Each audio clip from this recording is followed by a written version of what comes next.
तालियां बजा दो। और अभी आपको ये प्रश्न, ये जिज्ञासा के जवाब में ऐसा नहीं लग रहा था जैसे कोई वैष्णव संत बैठा हो और वो अपने मुख से कह रहा हो। तीनों जो ग्रंथ थे किस कदर गुरुदेव ने पढ़े होंगे और आज भी उन्हें पन्ना पन्ना रट रहा होगा। एक बार अच्छी तालियां तो बनती हैं। और नागपुर से जो हमारे बीच में है, एक बार हम गए थे गुना में, गुरुदेव के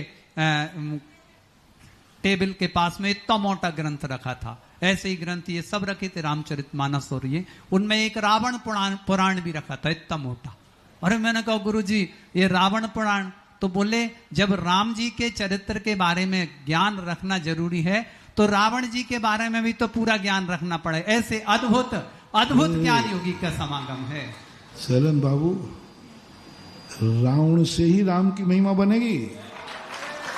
हाँ, इसका मूल कारण समझना, पूरे रामायण में आप देखना, जैन पुराण सब में हो, उसमें सारी रावण की कितनी, रावण के सोने की लंका थी, रावण के चक्र था, रावण बहुरूपिया था, इतनी शक्ति, और रामचंद्र के साथ कच्छू नहीं तो।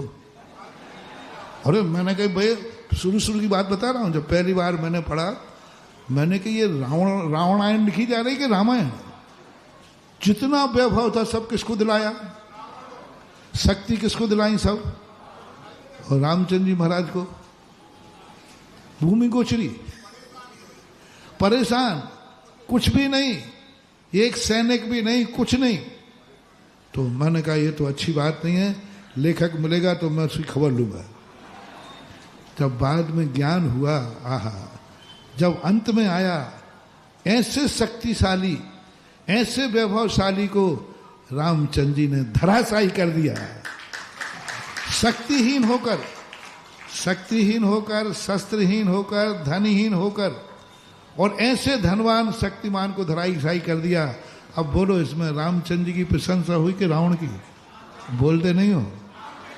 हाँ हाँ, नहीं। अब देखो, मैं रामचंद्र जी ने एक दीनहीन गरीब को, दुबला पत्ता मच्छर के समान को, व्यक्ति को मार गिराया। अबे रामचंद्र जी की प्रशंसा हुई कि बुराई हुई? तो ये काव्य ख्याति कहलाती है। पिक्चरों में देख लो, खलनायक को क्या किया जाता है, जितना जितना खलनायक दुख देगा उतना ही उतना वह हीरो की प्रशंसा है।